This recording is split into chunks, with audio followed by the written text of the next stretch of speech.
എനിക്ക് എനിക്ക് പഠിക്കാൻ പോകണ്ടമ്മ. അതിഥി കണ്ണുകൾ നിറച്ച് അമ്മയെ നോക്കി പറഞ്ഞു. അസത്തെ, പിന്നെ എന്താ നിന്റെ ഉദ്ദേശം? എന്നെപ്പോലെ കണ്ട വീടുകളിൽ ജോലി ചെയ്ത് ജീവിക്കാനോ? ഇപ്പോൾ തന്നെ നിനക്ക് പഠിക്കാൻ അവസരം കിട്ടിയത് ആ മേലേപ്പാട്ടുള്ളവരുടെ കാരുണ്യം കൊണ്ടാണ്. 2 വർഷമായില്ല അതിഥി, നീ ഇതൊക്കെ തന്നെ പറഞ്ഞ് വീട്ടിലിരിക്കുന്നു. ഇങ്ങനെ ചടഞ്ഞിരുന്നിട്ട് നിനക്ക് മടുത്തില്ല അതിഥി?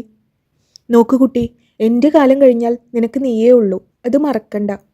കയ്യിൽ 10 രൂപ ഉണ്ടാക്കാൻ ഒരു തൊഴിലുണ്ടെങ്കിൽ ആരെയും ആശ്രയിക്കാതെ ജീവിക്കാം.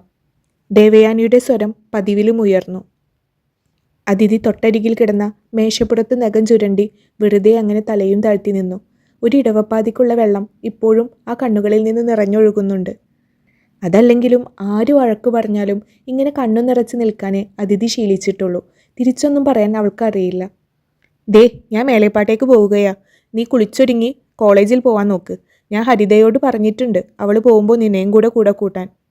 ദേവയാനി ശ്രദ്ധയോടെ ആ അരിക്കലം അടുപ്പിൽ നിന്ന് എടുത്ത് തിണ്ണയിലേക്ക് വെക്കുന്നതിനിടെ അതിഥിയെ നോക്കി പറഞ്ഞു.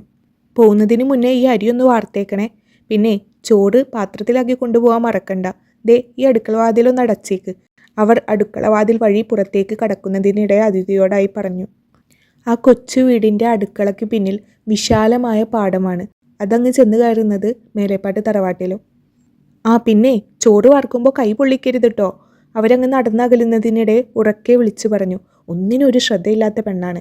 അതിഥി കേൾക്കാതെ അവർ ഉള്ളിൽ പിറുപിറുക്കുകയും ചെയ്തു. അതിഥി ഒന്ന് മൂളിയിട്ട് ആ അടുക്കളവാതിലും ചാരി ദേവയാനി പോകുന്നത് നോക്കി നിന്നു. മേലേപ്പാട്ട് തറവാട്ടിലെ സ്ഥിരം ജോലിക്കാരിൽ ഒരാളാണ് അതിഥിയുടെ അമ്മ. ഇന്നാട്ടിൽ ഏറ്റവും വലിയ പണക്കാർ മേലേപ്പാട്ടുള്ളവരാണെന്നാണ് അതിഥിയുടെ വിശ്വാസം. ഏറ്റവും ദാരിദ്ര്യം പിടിച്ചവർ താനും തൻ്റെ അമ്മയുമാണെന്ന് തോന്നുന്നു, അതിഥി മനസ്സിലോർത്തു. അതിഥിയുടെ അച്ഛനുള്ള കാലത്ത് അത്യാവശ്യം നല്ല രീതിയിൽ തന്നെയായിരുന്നു ജീവിച്ചിരുന്നത്. പക്ഷേ അതിഥിയുടെ അച്ഛൻ ചെയ്ത 1-2 കച്ചവടം അടിക്കടി പൊളിഞ്ഞപ്പോൾ അദ്ദേഹം ഒരു മുഴം കയറിൽ അഭയം തേടി. അന്ന് 7 വയസ്സാണ് അതിഥിക്ക്. ചടങ്ങിൽ കൂടിയവരുടെ എല്ലാവരുടെയും ചർച്ചാ വിഷയം അതിഥിയുടെ അമ്മയായിരുന്നു. ദേവയാനി വേറെ വിവാഹം കഴിക്കുമോ? ഇനി കഴിച്ചില്ലെങ്കിൽ തന്നെ ഈ 7 വയസ്സുള്ള പെൺകുട്ടിയെ എങ്ങനെ അവൾ ഒറ്റയ്ക്ക് വളർത്തി വലുതാക്കും? അങ്ങനെ നിരവധി ആശങ്കകൾ എല്ലാവരും പറഞ്ഞു. അന്ന് ആ ആശങ്ക പ്രകടിപ്പിച്ചവരെയും സഹതപിച്ചവരെയും ഒന്നും പിന്നീട് അതിഥിയും അതിഥിയുടെ അമ്മയും കണ്ടിട്ടില്ല എന്നതാണ് യാഥാർത്ഥ്യം. സ്വന്തം കാര്യം മാത്രം നോക്കി ജീവിക്കുന്ന ഈ കാലഘട്ടത്തിൽ ആരും സ്വന്തം ബന്ധം എന്നൊന്നും പറഞ്ഞ് മറ്റൊരാളുടെ ബാധ്യത ഏറ്റെടുക്കില്ല എന്ന് അതിഥിക്ക് അന്ന് മനസ്സിലായി. നിറം മങ്ങിയ ഉടുപ്പും മറ്റും ഇട്ട് നടക്കുന്നത് കൊണ്ടാകും കുഞ്ഞുനാളിൽ അതിഥിയെ കളിക്കാൻ കൂട്ടാൻ പോലും മറ്റു കുട്ടികൾ തയ്യാറായിരുന്നില്ല. ഒരിക്കൽ കളിക്കുന്നതിനിടെ തനിക്ക് രാജകുമാരി ആവണമെന്ന് പറഞ്ഞ് അതിഥി മറ്റു കുട്ടികളോട് വാശി പിടിച്ചു. അന്നാണ് കറുത്ത രാജകുമാരി ഇല്ലെന്ന സത്യം അതിഥി തിരിച്ചറിയുന്നത്. രാജകുമാരി ആവണമെങ്കിൽ തൊലി വെളുക്കണമത്രേ. രാജകുമാരി ആവാനുള്ള കൊതി കൊണ്ട് അന്നത്തെ പൊട്ട ബുദ്ധിയിൽ കണ്ണിൽ കണ്ട ഇലയും പൂവും പുല്ലും എല്ലാം പറിച്ചുകൊണ്ടുവന്ന് വീടിൻ്റെ പിന്നാമ്പുറത്ത് ഒരു മൂലയിൽ ഇരുന്ന് അരച്ചെടുത്ത് ആ പച്ചിലക്കൂട്ട് അതിഥി സ്വന്തം മുഖത്തും കയ്യിലും കാലിലും എല്ലാം വാരിത്തേച്ചു. ഉടനെ തന്നെ വെളുത്ത് സുന്ദരി പച്ചിലക്കൂട്ട് ഉണങ്ങി തുടങ്ങിയപ്പോൾ കുഞ്ഞു അതിഥിക്ക് മുഖം പൊള്ളാൻ തുടങ്ങി. ചുട്ടുപൊള്ളുന്ന വേദന. കുഞ്ഞു അതിഥി ഓടിപ്പോയി മുഖവും കൈയും കാലും എല്ലാം കഴുകി. അന്ന് കുഞ്ഞു അതിഥിയുടെ മുഖത്തും കയ്യിലുമെല്ലാം പറ്റിയ വേദന മാറിയെങ്കിലും മനസ്സിനേറ്റ വേദന പിന്നീട് മാറിയില്ല. അതിഥി വലുതാവുന്നതിനനുസരിച്ച് അവളുടെ മനസ്സിൽ കിടന്ന് ആ വേദനയും വലുതായി. നിന്നെ തൊട്ട് കണ്ണെഴുതാൻ എളുപ്പമായിരിക്കും.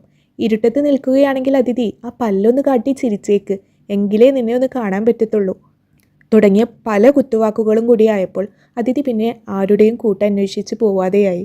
അവൾക്ക് ചുറ്റും അവൾ സ്വയം ഒരു തൊണ്ട് രൂപപ്പെടുത്തി. ചുറ്റുമുള്ള ലോകത്തിൻ്റെ വെളിച്ചത്തിൽ നിന്നും തിരക്കുകളിൽ നിന്നും അകന്ന് ആ തൊണ്ടിനുള്ളിൽ ചിറകുകൾ ഒതുക്കി വെച്ച് അതിഥി സ്വയം ഒരു പ്യൂപ്പയായി മാറി. സഹജീവികളോട് സംസാരിക്കാനുള്ള ഭയം അതിഥിയെ ആ തൊണ്ടിനുള്ളിൽ കൂടുതൽ മുറുക്കി അടച്ചു. അമ്മ പറഞ്ഞ പോലെ വേഗത്തിൽ ചോറ് വാർത്ത് വെച്ച് തനിക്കുള്ള ഭക്ഷണം അവൾ ചോറ്റുപാത്രത്തിലേക്ക് വിളമ്പിയെടുത്തു. കണ്ണാടിക്ക് മുന്നിൽ പോയി നിന്ന് ചെറിയൊരു കറുത്ത പൊട്ട് തൊട്ട് മുടിയെല്ലാം ഒന്ന് ചീകി ഒതുക്കി. അത്രയേ ഉള്ളൂ അതിഥിയുടെ ഒരുക്കം. അത്രയേ അതിഥിക്ക് ഒരുങ്ങാൻ അറിയുകയുള്ളൂ. മുൻവശത്തെ വാതിലടച്ച് അവൾ മുറ്റത്തേക്ക് ഇറങ്ങി. ഹരിത ഇപ്പോൾ വരുമെന്ന് അവളുടെ മനസ്സ് പറഞ്ഞു. ചിന്തിച്ചു തീർന്നില്ല. തൊട്ടപ്പുറത്തെ ഒറ്റനില വാർപ്പിട്ട വീട്ടിൽ നിന്ന് ഹരിത പുറത്തേക്ക് ഇറങ്ങി വന്നു. അതിഥി അവളെ നോക്കിയൊന്ന് ചിരിച്ചെങ്കിലും ഹരിതയുടെ മുഖത്ത് അത്ര വലിയ തെളിച്ചമൊന്നും ഉണ്ടായിരുന്നില്ല. എന്തോ ഒരു ഭാരം ചുമന്ന് നടക്കാൻ പോകുന്ന പോലെയുള്ള ഒരു ബുദ്ധിമുട്ടുള്ള ഭാവമായിരുന്നു അന്നേരം ഹരിതക്ക്. തുടരും. കഥ ഇഷ്ടപ്പെട്ട ലൈക്ക് ആൻഡ് സബ്സ്ക്രൈബ്. അടുത്ത പാർട്ട് കിട്ടാൻ വേണ്ടി സബ്സ്ക്രൈബ് ചെയ്ത് വെക്കണേ. എങ്കിലേന് നിങ്ങൾക്ക് പെട്ടെന്ന് നോട്ടിഫിക്കേഷൻ കിട്ടുകയുള്ളൂ. പാർട്ട് 2 ഉടനെ അപ്ലോഡ് ചെയ്യുന്നതാണ്. Thank you.